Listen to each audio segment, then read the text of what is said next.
for me personally anyways, I had a worse relationship with body image, a worse relationship with food, a worse relationship with exercise. And you realize like, oh, this was like all a lie. This was not at all what I thought it was going to be. Welcome to the Live Unrestricted podcast, a show where you'll learn how to heal your relationship with food and your body so that you can focus your time and energy on more important things like your personal growth. I'm your host, Sabrina Magna, food freedom coach, and my mission is to help make your life happier and healthier without stress, overwhelm, or guilt about food.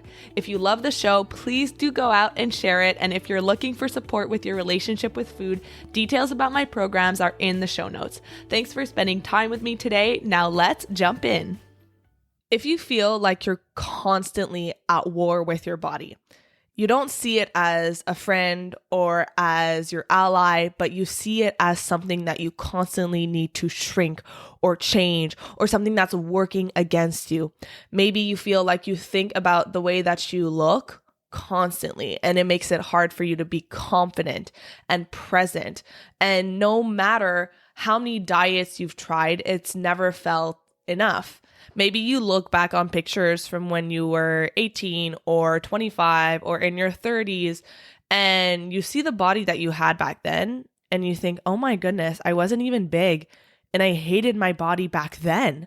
I would give anything to go back and be in that body. And it almost feels like no matter what you look like, there's something wrong. There's something that needs to be changed. Then you're going to want to listen up to this episode because it is for you. Here's the truth. You cannot talk about healing your relationship with food without talking about healing your relationship with your body. Because ultimately, when you think about the first time you started dieting or restricting food or changing the way that you eat, 99% of the time is because we want to change the way that we look. And so what tends to happen is we're thinking about food and our bodies all day long, right? Because everything that we put into our mouth has the kind of the thought behind it of how is this going to affect my body, the number on the scale, how my clothes fit, am I going to gain weight? There's so much fear and anxiety that gets associated with food. And the root cause of it is this anxiety around our bodies. And this is intentional. This has been intentionally set up, especially for women, to constantly hyperfixate on your body. And I don't want to give too much away about today's conversation because the guest that we have is an expert on the topic of body liberation, which you're going to learn all about, and the history of diet culture, how it came about, and why it's been set up for people, and especially women, to obsess over their bodies. Because when you are too focused on dieting or trying to change your body, you don't have the mental energy to focus on changing the world or gaining power or coming into your purpose and standing in your power. I know when I was struggling with disordered eating and constantly dieting, I didn't have the mental energy to think about what I really wanted to do with my life. What was my purpose on this earth? Who am I? What are my values? What are my hobbies? What are things that bring me joy? Who is my authentic self? Because when 95% of your brain space is consumed with thoughts about food and your body, it leaves very little time, energy, and mental space for things that truly matter to you. And this is something that's so important to me. You'll hear me talk about a story that happened a couple of months ago at a conference where I was surrounded by these amazing, badass women, business owners, entrepreneurs, like some of the smartest, most ambitious women I've had the pleasure to be in the same room as. And as I was looking around, I saw a couple of things. One, I saw the beauty of body diversity, but the second thing that I noticed as I was having conversations with these business owners is that a lot of them struggle with body image and confidence because of the way that their bodies look, even though, oh my goodness, their personalities are incredible, stellar, but they struggle with confidence because of their way that their bodies look. And not wanting to step on a stage or be seen on Zoom or be seen for their physical appearance. And that broke my heart. And it got me thinking, like, how many women out there are not sharing their gift with the world because of the way that their bodies look? So, the guest that we have today is absolutely incredible. And I'm so excited because a couple of months ago, I was at the library and I picked up a couple of books. And one of them was The Body Liberation Project: How Understanding Racism and Diet Culture Helps Cultivate Joy and Build Collective Freedom. So I started reading it, and the author of this book is Chrissy King. And as I was reading it, I started learning more about the history of diet culture. And that led me into reading Anti-Diet by Christy Harrison. And those two books together, really digging into the roots of diet culture, it changed a lot for me. And I wish I had read these books years ago when I had an eating disorder. It would have changed even more when I really needed it. And I want to bring these resources, these conversations, these experts to you now if you're still struggling, because this has the power to not only help you feel more acceptance, more freedom in your body, no matter what it looks like, not constantly thinking that, oh, when I lose weight, then I'll be happy, then I can be confident, then I can feel loved. Because you'll often notice that when you have this kind of mentality, you end up hitting that goal weight, you step on the scale, you might feel excited for a couple of minutes, couple of hours, and then it's just right back to dieting. It's not enough. I don't feel the way that I was promised I would feel. So I'm reading this book, The Body Liberation Project. It's so incredibly well written. So I reach out to the author, Chrissy King, and we have her on the podcast today. So she is going to tell you a little bit about herself, but so that you know who she is, Chrissy King is a writer, speaker, strength coach, creator of the Body Liberation Project, and educator with a passion for creating a diverse and inclusive wellness industry. She empowers individuals to stop shrinking, start taking up space, and use their energy to create their specific magic in the world. Now she has been featured on so many incredible spaces like Self, Shape, Health, Cosmopolitan, BuzzFeed, Muscle and Fitness, Live Strong, among so many others. She is creating so much change in the world, especially for women stuck in diet culture. And of course, as most of us have experienced, she also has her history of body image issues, dieting, relationship with food, and you're going to hear her talk about her stories. So if you feel like you are constantly at war with your body, it is something that is always on your mind, and it's hard to feel confident, feel present, feel joy, feel any kind of positive self-esteem because you feel like your body is not enough, like it needs to be different in order for you to feel these things, or you don't feel worthy of love, of respect, of rest maybe, then you do not want to skip this episode. You want to listen to it all the way until the end. Take notes and take everything that you learn in this episode and put it into action, because you're going to learn some really valuable tips in order to start making headway on a healthier relationship with your body. So without further ado, let's listen to my interview with the Body Liberation Project author, Chrissy King. Well, thank you so much, Chrissy, for being here. I was telling you just 2 seconds ago how I am so excited that you're here, because when I was reading your book, which I'm sure you'll talk about today, I was just so inspired, and I knew that I wanted to have you on the podcast to talk about this concept of body liberation and what that means for women all over the world. So thank you so much for being here. And I would love if you can tell our audience a little bit more about who you are and how you got to doing the work that you do today. Absolutely. First of all, thank you for having me. I love talking about body liberation, so it's a complete honor to be able to share this space with you. So my name is Chrissy King. I'm based in Brooklyn, and how I got to this work. I grew up in the Midwest, in Milwaukee, Wisconsin. I'm from Wisconsin originally. I was homeschooled at first, and then went to a private Christian school. I was 5'8" in the third grade. So I was like taller than everyone, taller Wow, yeah. right? Taller than the teachers. I was taller than everyone. And I think at that school, I was the only Black girl in the class. There's only two other Black kids in the school, my brother and my sister. Um, and so I think that was the first place where I really started feeling like different about my body, right? Like I was, the only Black person. My hair was different. I was way taller than everyone else. And it wasn't necessarily that people like made fun of me or anything like that. I just always felt very different. And I think that from an early age, like I never minded being tall, but like from an early age, I was really cognizant of my weight because of my height.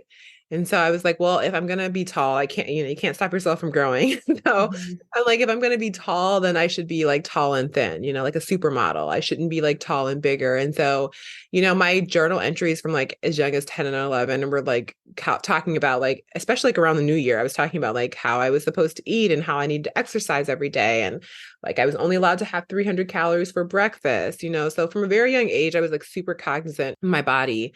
And then when I was in high school, I went to I went to a public high school, which was great because there's lots of people who looked like me in terms of like race and all of that. But the first time I remember going on like a real diet, I was 16, and it was because one of my classmates like made a joke in front of everyone about like how they could tell I was eating good to like allude to the fact that I gained weight. And I Mhm. just remember like laughing at it, but being like so embarrassed. And so this was like, back in the day we went to the bookstore, like, the internet was just starting. So I like drove myself to the bookstore, and it's because I'd heard like one of my mom's friends had recently lost a lot of weight, and I'd heard her talking about the Atkins diet. And so like I drove to the bookstore, I got a book about the Atkins diet, like read it in one day, and I was like, I can do this. And like I like committed. And like within a few months, I had lost quite a few pounds, probably like over 30 pounds. And then all my classmates and all my peers were like, oh my gosh, you look so great. And how did you do it? And I felt like really validated at the time. And I also was like, oh, people like me better when I'm in a thinner body. And so I always say that like started yo-yo the next decade was just like yo-yo dieting because I was never doing anything sustainable. And so I was always like gaining, losing, regaining the same 20 or 30 pounds, like bad diets, like all of these things that were very traumatic to my body.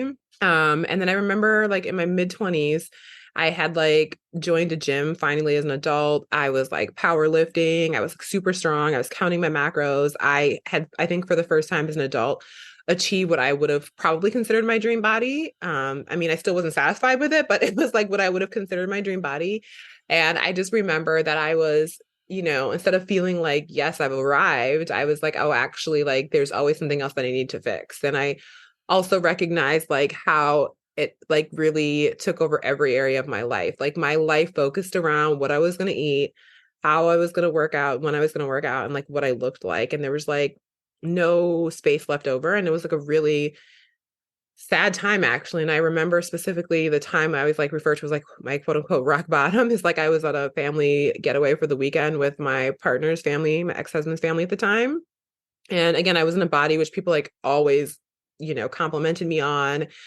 And I remember like I packed all of my food for the weekend getaway because I was so worried and so anxious about not being able to like track everything I ate.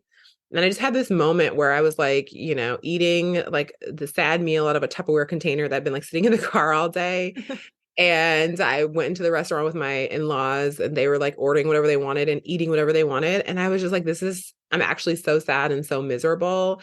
And like, I'm going to spend the rest of my life like that, or like this, if I don't change something. And so I think that was the moment where I really was like, I need to figure this out, because if like getting this dream body isn't the thing that actually made me feel good, then like, what is the thing that I need to work on? And so that really what set me down the road of like healing my own relationship of body with body image, and eventually to the work I'm doing today. Wow, we have similar stories in terms of getting to that body and realizing like I have given up my happiness and everything in my life hoping that this is going to be the thing that's going to finally make me happy. And you get there and you're like, well, I feel consumed by this and I'm not actually any happier than I thought that it would be. Yes. And that's like a terrible feeling, right? Because I think Yeah. that's the things about diet culture is like one of the lies of diet culture is that like when you're in your perfect body or in a thinner body, your dream body, whatever you want to call it, like everything's going to be better, right? Like Yeah. you're going to be happier. The sun is going to shine every day. You're going to like love the clothes that you're in, and you're going to find the partner of your, like all these things are supposed to be so perfect when you get to this ideal body. And then you get there and you realize, actually, I'm probably like less happy than I was then, right? I had, for me personally, anyways, I had a worse relationship with body image, a worse relationship with food, a worse relationship with exercise. And you realize like, oh, this was like all a lie. This was not at all what I thought I was going to be. Yeah. And you can feel so cheated and you Yeah. can feel angry when you actually learn the role of diet culture in our society. And I want to talk about the title of your book, which is called The Body Liberation Project. So, for anyone who has never heard those terms be put together, in your definition, what does it mean? Like, what does body liberation really mean? Yeah. So for me, when I talk about body liberation, it's like a few things. I think for one, liberation, the reason I use liberation is because liberation means freedom, right? And I think ultimately that's what we're looking for, like freedom to exist in our bodies. And so when I talk about liberation, it's this idea that like number one, and I don't mean this in a cliche way, because I think we often say things like, oh, you're more than your body, and that sounds very cliche. But I think when I speak about body liberation, is this true understanding that at our essence and our core, our bodies are just the thing that are allowing us to have this human experience. It's not who we are. That's one part of it. It's also this real understanding that there are actual systems of oppression set up in the world that make it difficult for all of us to exist in our bodies. And so a big part of body liberation is like understanding those systems, but also trying to find our own joy, peace, and acceptance within the bodies that we live in. And for me, liberation and talking about liberation is also this bigger understanding of like there is no liberation, there's no freedom unless all of us are free. And so, as I talk about in the book, it's about finding this individual ability to exist in our bodies free of harm, but then also making sure that we are dismantling systems of oppression that make it difficult for all of us to do that, because the end goal is that all of us be able to exist free of harm, right? And then, there's this real, I think within the body positivity space, sometimes there's this idea that one day we're going to reach this place where we just like look in the mirror every day and we love everything we see. And I don't believe that's true. And so like, I think the goal of liberation is not to get to that point, but it's to recognize that all of our body's iterations, because we will have many iterations of our body throughout our lifetime, are worthy of respect, kindness, compassion, love, tenderness, all of those things. Yeah. And I think it's so important to recognize that your body will have different iterations, because diet culture makes you believe that at a certain point in your life, maybe that age is 18 in your mind or 25 or whatever that age is, your body's just going to it's going to stop changing. And you're Yes. just going to be like that. And then there's like a certain age where it starts being acceptable for it to change again. And that might be like 65 or 70, where we're okay with aging at that point. And then during those like 50 years of our life, we're just supposed to stay the same and not recognize that like there will be childbirth in there and being a mother and working and all of these different events in your life. And we understand that like you're not going to be the same size as when you were 12 and 15 and 8, but we are conditioned to believe that like when you've become an adult, then your body is supposed to stay the same for until you're at a proper age to age. Yeah, and I mean, like literally, that is so true. And when you really think about it, it actually makes no sense. And one of the things I talk about in the book, I tell a story about like how when I was like really dieting, I had these pair of jeans from like Express. They were like my favorite jeans. And those jeans were like the indicator of if I was like in the right body or not. Now, mind you, I bought the jeans when I was like 16 or 17, to 17, like right after I lost all that weight. Mm-hmm. In high school, I bought these jeans. And so then I was like 24, 25, using jeans from when I was like 16 years old as like the marker or the barometer if my body was okay or not. Yeah. And when you think about that, like, why would my adult body be able to fit in the jeans of when I was like a teenager in high school? And to your point, like our bodies go through so many things throughout the course of our lifetimes, right? Some of us have children, some of us deal with chronic illness or all types of things. And so like this expectation that we get to this body and then it's just supposed to stay there, like you said, to the acceptable age of like 65 or 70, and then it's okay for it to change. It's Yeah. just so wild. And so I think the work is like, how do we learn to love and appreciate our bodies and all of the different iterations, while understanding that it is normal for bodies to change? They were literally created to do that. I had a very similar experience where I had these pairs of shorts that I was so proud to be able to fit into, but I actually had to develop an eating disorder in order to fit into those shorts. And those became like my shorts of reference. And so if I was no longer fitting in those shorts, then I must be doing something wrong. And those, when I look back on it now, I'm like, Sabrina, those were your eating disorder shorts. Like, Yeah. how could you ever have felt this like feeling of you're doing something wrong when you're actually nourishing your body?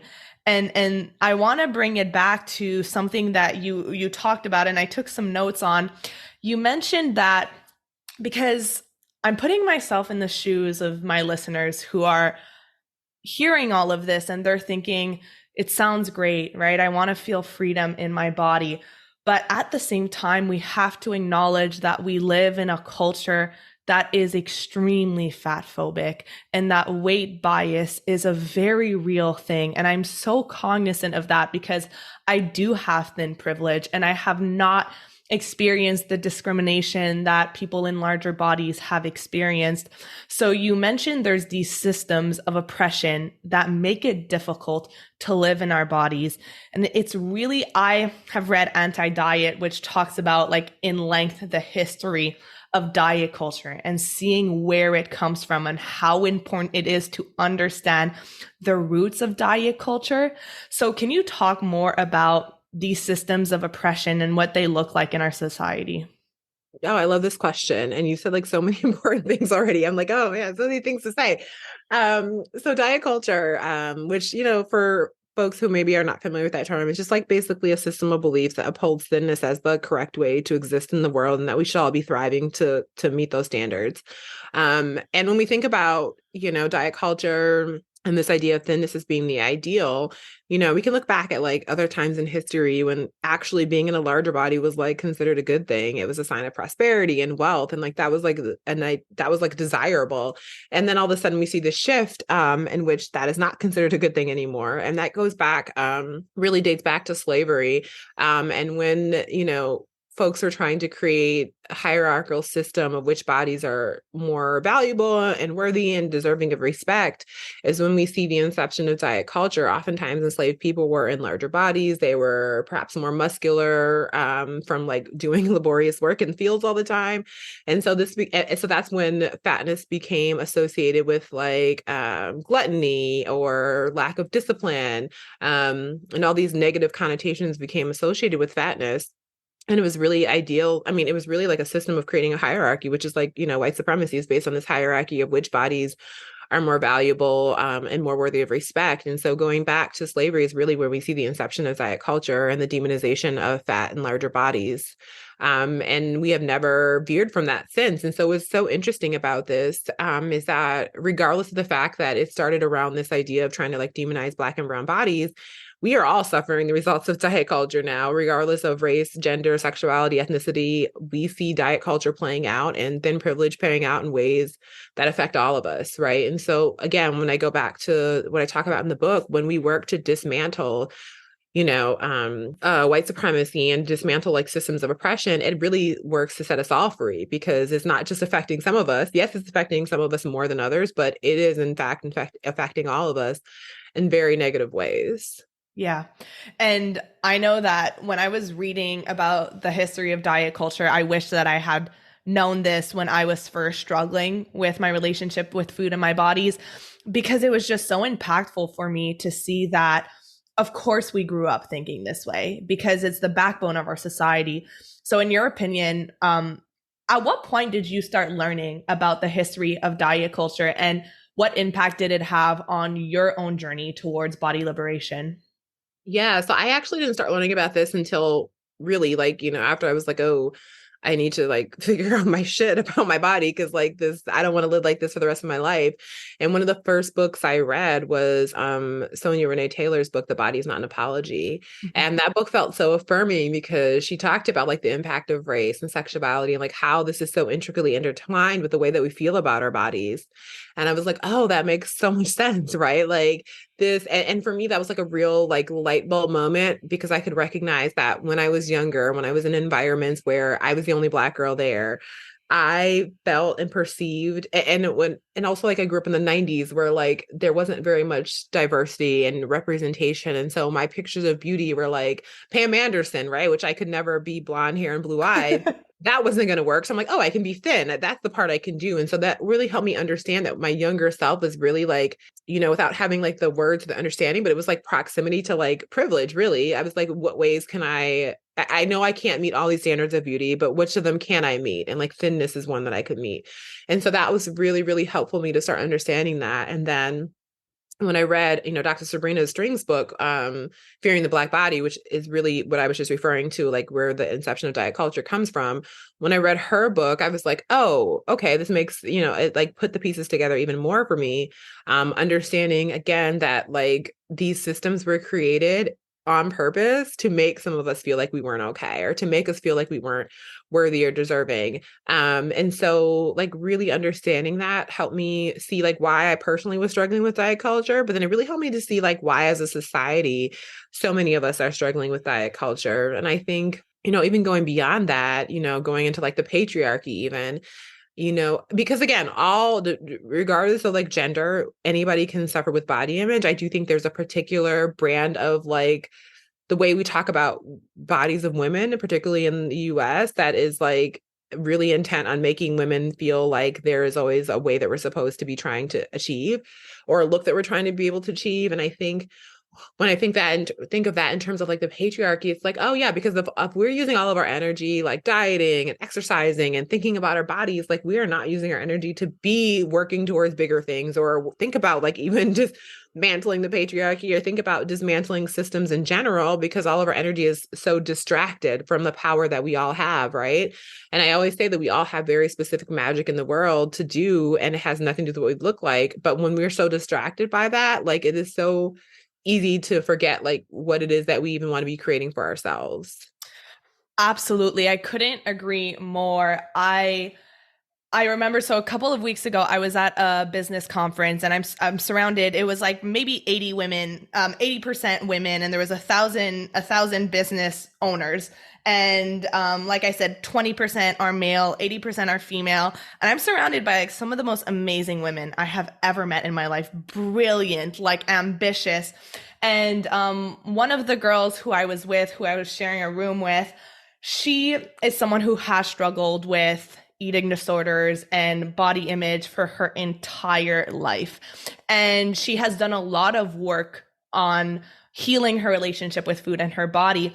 But as we were talking, and she's been doing this for years, she was telling me how there's still a block for her in truly showing up in her business, because there's still all of these ideas around her body of people not taking her seriously. And when I really started digging into the things that are holding her back, it made me so sad, because one of the business owners, who's a 7-figure business owner at this conference, was saying how only 2% of CEOs of 7-figure businesses are female.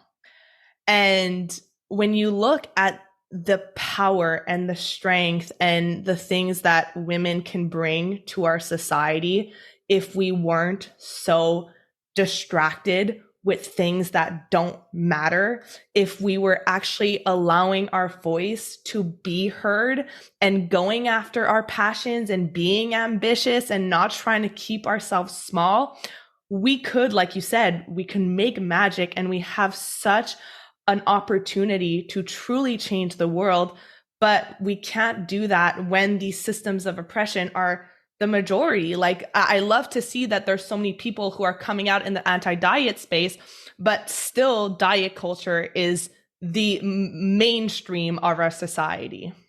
Yeah, and I think like I agree with everything you're saying, and I think that like what's so like like what you're alluding to, and I think that is true for a lot of people, is that unfortunately like diet culture has like such a hole in our lives, and like I think so many of us have allowed it to taint like some of the best memories and the best experiences, or like you said, from like fully stepping into our power, because we are so focused and hyper fixated on the way we look. And like even hearing you, tell that story that this woman who's like powerful and like is running this amazing business and is like doing so many amazing, wonderful things, is still there's that part, right, that really is still affecting her in such a major way. And I just think, I know for myself, why I think I'm so passionate also about the topic of body liberation is because I know for myself, when I was able to like let that thing go, that part of my life go, it opened up like so much expansiveness for me.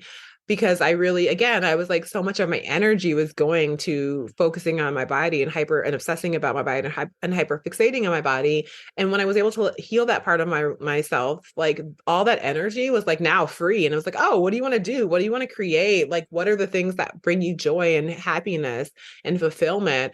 And I think that's one of the reasons that I want to always be continuing to talk about body liberation, because there is, I use that word freedom for a reason. There is so much freedom that happens in multiple areas of our lives when we are able to heal that relationship with body image. And I think that, there's so much power that we all have. And I think that the sooner we can free that energy, like the more, even more powerfully we can show up in our lives. Yeah, absolutely. I like to make this podcast really actionable, and again trying to put myself in the shoes of the listener. So, someone who's listening to all this and maybe is rightfully so starting to place the blame on the culture instead of themselves, but might be asking themselves the question of like, okay, well, we very clearly still live in diet culture where thin bodies are prioritized and we see them as virtuous. And if I'm in a larger body, maybe I've tried all of the diets and I still feel like there's something wrong with me, but I want to be able to feel liberated. I want to be able to chase my purpose and really bring my magic to the world. How do I start, like, actionable things that you could suggest for these people who want to start feeling liberated in their bodies? But then there's that other voice that's saying, you can't accept your body because you're not going to be accepted in society. Like, how do you deal with those two conflicting views? Yeah, so I'm going to answer this without hopefully not being too long-winded, but I talk in detail in the book about the fact that I think, one of the shortcomings of the body positivity space is that it fails to acknowledge that there is real thin privilege that exists in the world, that there are real consequences to living in a larger body within the society that we live in. And for folks with multiple intersecting identities, so if you're Black and brown body, trans body, and a fat body, you're living within all those identities. You're having a very different experience in the world, and it's not just like, in your head. It's like, oh, actually, there's real consequences for these things, right? And it is, in fact, harder to exist in the world when you have those identities. And so, I think it's really short-sighted to act like that doesn't matter. And so, I'm really clear to say, like, obviously, we are all more than our bodies. However, there are consequences, and there's real, like, not even consequences, I don't want to use that word, but there's real realities based on the body that we live in, and I don't think that we can ignore that. And so I oftentimes say, for people struggling with diet culture, it's one thing to be like, I know the system is messed up, I know the system is broken, and at the same time I feel like my life will be easier. It will be easier to exist if I'm in a thinner body. And I think that's like a real, true, accurate feeling that people have, and it's valid. And so the number one thing I always say is that, like, the no matter where we are in our journey towards liberation or breaking up with diet culture, whatever you want to say, like, I think that we always, always, always have to hold ourselves with so much compassion, because it is really challenging to, try to navigate all these things within a world in which there is real privilege that exists for living in a thinner body. From things like, how much money you make in your job, to if you get promoted, like real things, right? Not like little minor things. And so I think that it's really important to acknowledge that that's true. And I also think it's really important to acknowledge that, I'm a big proponent of self-love. I always say falling in love with yourself is the greatest love story of all time. I mean that. And I also say at the same time that love does not protect you from discrimination in the world. You can love your body unapologetically and wholeheartedly, and I want all of us to do that, but that does not mean that you won't suffer from discrimination just because you love your body, right? So I think we have to really, like, recognize all of the realities in which we exist in. So that's one thing. And so I think no matter where you are, how you wake up feeling, maybe one day you're like, I'm breaking up with diet culture, and the next day you're like, I think I need to lose 10 pounds because I don't feel like I can exist within this society. I think holding ourselves with compassion is the number one most important thing we can do. Yeah. Secondly, I'm a big fan of, like, I don't believe in this like flip the switch approach. Like, I think it's unrealistic for all of us who have been for, however many years of our life, all of our lives inundated with diet culture, to then one day read one book and be like, I'm healed at all. Like it doesn't happen like that. It happens very small. It happens incrementally. It happens over years and years and years of like unlearning. And so I think this idea that like now that I know diet culture is a negative thing, that I expect myself then to just like break up with it and be better is not also helpful. Mm-hmm. So I always say like take this small incremental approach to like anything that you're implementing in life. And that like, yes, you read my book or you read Sonia Renee Taylor's book, you read any of these books, take what feels accessible to you right now and put that into practice and then like slowly work to unlearn other things and slowly start to follow more people and listen to more voices that reinforce the way that you want to meet the direction you want to be moving in. But I think so often, especially like for me, I will say when I was first introduced to body positivity and I started following people online, it seemed like everybody had figured it out. And then I felt guilty that I couldn't figure it out. So now on top of not feeling good about my body, I also feel guilty that I couldn't feel good about my body. And so I think that we have to really give ourselves the time and the space to unlearn so many of these narratives that have been really harmful for us and slowly introduce or work towards a healthier relationship with ourselves. When I first decided I needed to fix things, within my like with my eating and my exercise, it was really small stuff. Like I remember the first thing for me was like, I'm gonna put cream in my coffee, which seems so minor now, but that was like a big thing for me. And I let that be enough for me right now. Like this is me working towards breaking up a diet culture. And so I said, set expectations that feel realistic, that feel good, and then always give ourselves like the kindness and grace and compassion and gentleness that like we show our best friends or our children or our partners. Like we have to treat ourselves with that same kind of care. Yeah. I love that you said that, those small incremental changes, because your nervous system is going to react when it doesn't feel safe. And Yeah. so if you try to go from 0 to 100 in a world where larger bodies don't feel safe already, then your nervous system is going to feel really activated. And then your whole experience in your body is not going to feel safe. And that's just going to reinforce that being in a larger body here is not safe for me. I'm going to get discriminated against. And all of these small things add up to like this whole belief system that you hold around your body. So those small things, and I love that you gave that actionable, like cream in your coffee, or maybe if you're someone who wants to learn how to wear tank tops, well, start by wearing a tank top in your home and get comfortable with seeing yourself in that tank top in your home before even trying to go out in public wearing a tank top. Yes, absolutely. Like I think I love that example that you gave.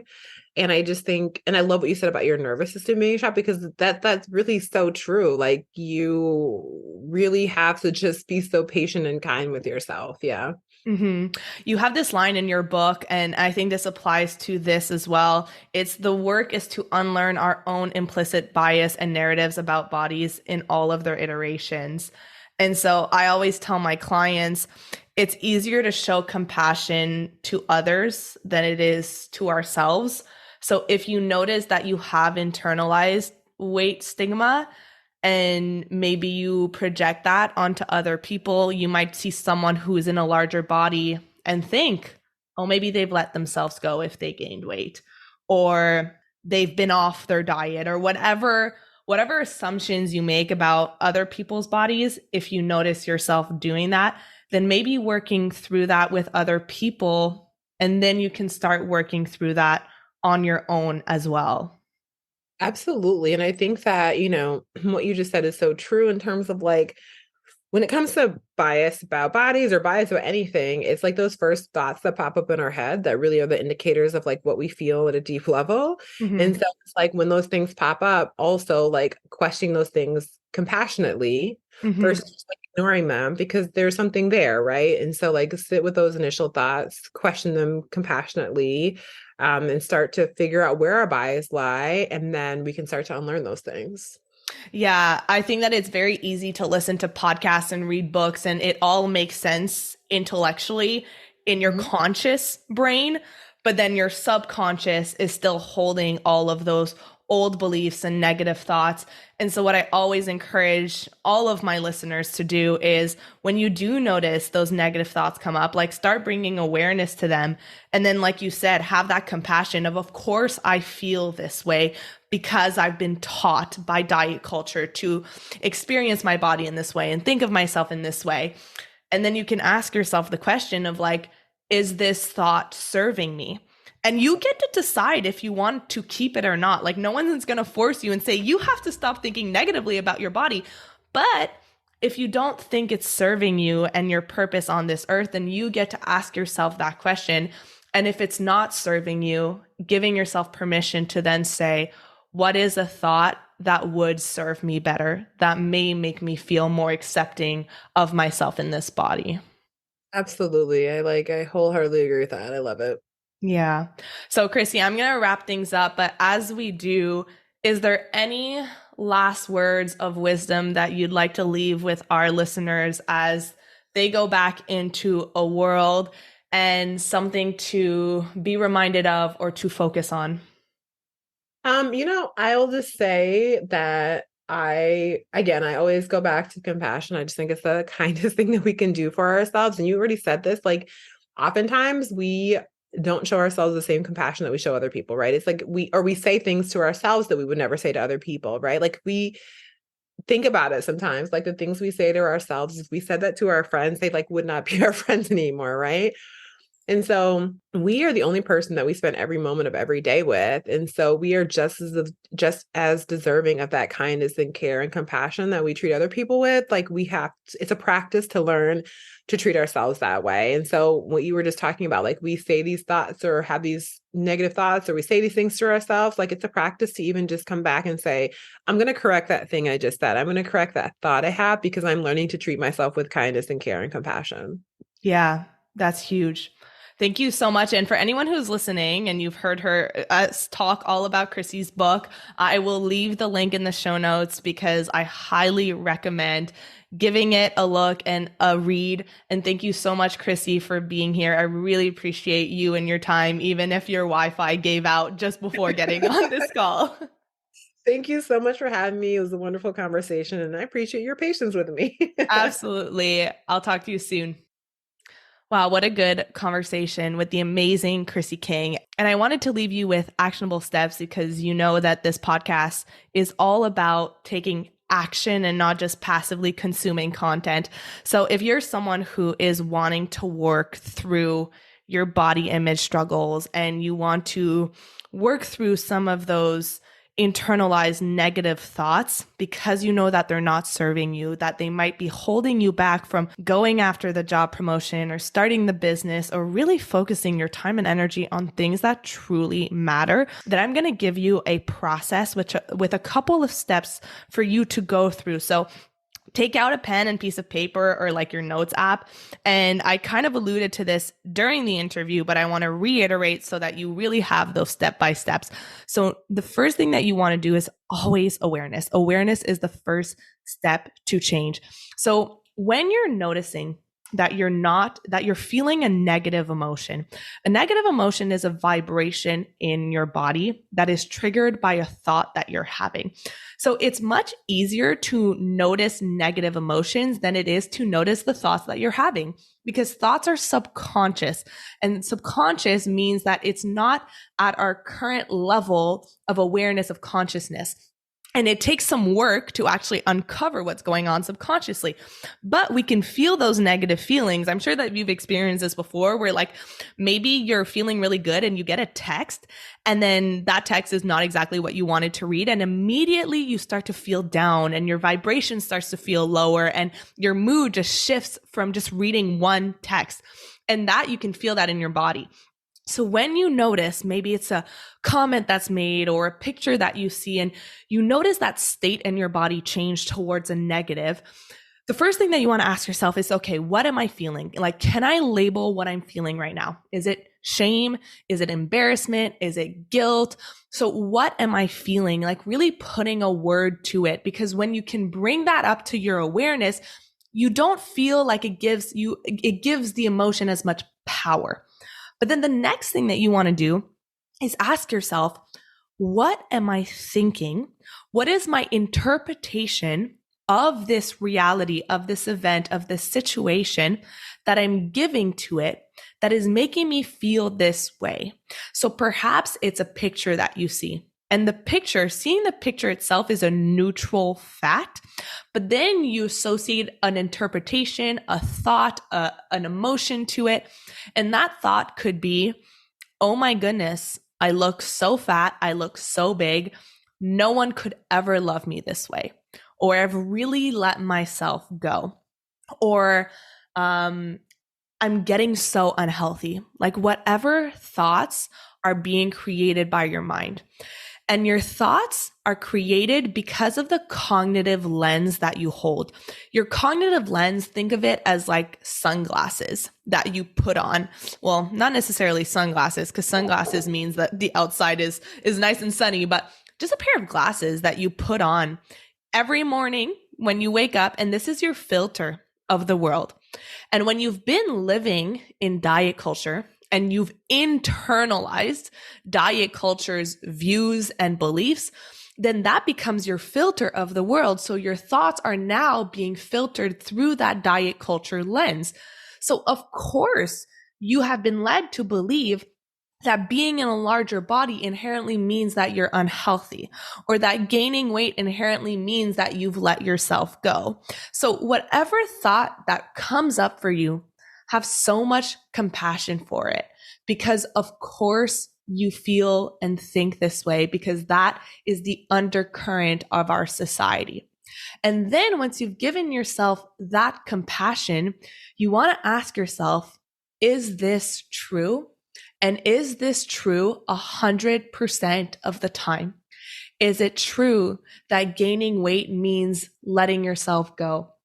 I remember when I was first working through my eating disorder and I was noticing my body change, and I had those diet culture thoughts come up for me. You're letting yourself go. And even though I was like really actively trying to work through them, they were still popping up. And unless you actually sit down and do the work to work through these thoughts and challenge them and reframe them, they will keep popping up for you. And so that's what's so valuable about what we do inside Food Freedom Academy, because I'm not about just giving you a bunch of content and then you just taking that content and saying, okay, I understand it. Now I'm healed. Because you actually need implementation.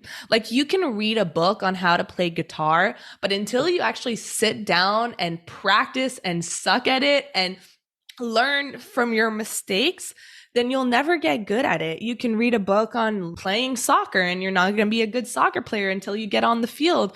And so it's really important to actually do these exercises. And I give like a bunch of tools inside Food Freedom Academy, like cognitive reframing and the self-coaching model, like all of these things that you can actually work through so that you actually change the wiring in your mind. So when you've asked yourself, is this true? And is this true 100% of the time? Most of the time, you'll come to the answer that no, it's not, right? It's not always true that gaining weight means letting yourself go. It's not always true that being in a larger body means being unhealthy. And if you're not able to find evidence from your own life, then I do recommend reading books like Anti-Diet and Chrissy King's book, because those talk about the truths behind diet culture and the beliefs that it keeps perpetuating. And then once you've understood, okay, this is not necessarily true. This is just a belief that I've internalized and that I feel very strongly, because a belief is a thought that you've repeated to yourself time and time again that it starts to feel true. Then you get to ask yourself the question of, is this thought serving me? Does it make me feel good? Does it make me feel better? Does it make me act in a way that serves me? Because what you'll often see is people will hold these beliefs around their bodies, right? Like, I'm too big. And then as a result of that, the actions that they take is, then I have to lose weight. And so they go on a restrictive diet, and then they fall off the wagon, and then they gain even more weight. And they do that time and time again. I spoke to someone who was in her 70s, and this was a couple of days ago, and it made me very sad, because I asked her, how many times in your life do you think that you've gained and lost weight? And she said, probably over 100. That is your entire life rotating between being on a diet, off the diet, searching for a new diet. Think of how much time energy, mental space is dedicated to doing that for your entire life. How could you possibly focus on important projects and things that you care about and your loved ones when the most important project in your life is your body? So when you ask yourself, is this serving me? And when I believe this, how do I feel? And what actions do I take? And you see that maybe it's not serving me, maybe it is serving you, I don't know, but usually it doesn't. Then you get to give yourself the permission and make the decision of, do I want to keep thinking this thought or not? Because your beliefs are your own, and you are not forced to internalize other people's beliefs, internalize diet culture's beliefs. Because diet culture's beliefs, let me tell you, very oppressive, very, very negative, and mostly, largely, almost all untrue. So when you decide, okay, I don't want to keep thinking this belief, then the next and last step is, what do I want to believe instead? What do I want to focus on instead? If for me, when I was working through my weight gain and I had this old belief of I'm letting myself go, my new empowering positive belief and thought was, no, I'm letting myself live. This is what life is about. Life is not about only eating clean and being super restrictive and counting every single calorie and spending 2 hours at the gym every day. That's not what life is about. Like a true, healthy, genuine life that I'm going to be proud of is one where I'm eating foods that I'm enjoying and I'm taking care of myself. I'm not forcing myself to exercise for hours. I'm moving my body in a way that feels good, right? So I had to actively work through that. And you have to do the same. So that is the process. If you need to, go back and write it down again, and please walk away from this and actually work through this exercise. And I would love for you to send me a DM on Instagram at Sabrina Manuel Health and tell me how that went for you. And what were some of the new empowering beliefs that you are choosing to live from so that you can actually start living your most amazing, authentic life that you deserve. And of course, go follow Chrissy on Instagram, get her book. I'm going to put all of her links in the show notes. Thank you so much for listening, and I will see you on the next episode. Thank you so much for listening to today's episode. If you found it valuable, I would love if you would share it with someone you know that could benefit. If you're loving the show, don't forget to subscribe over on Apple Podcasts so you don't miss a single episode. I really love hearing feedback from you, so please leave a rating and review over on Apple to help us get in the ears of more people who need it the most. Finally, come hang out with me on Instagram at Sabrina Manuel Health for more educational content and get up close and personal with me. Thank you so much for being here, and I'll see you on the next episode.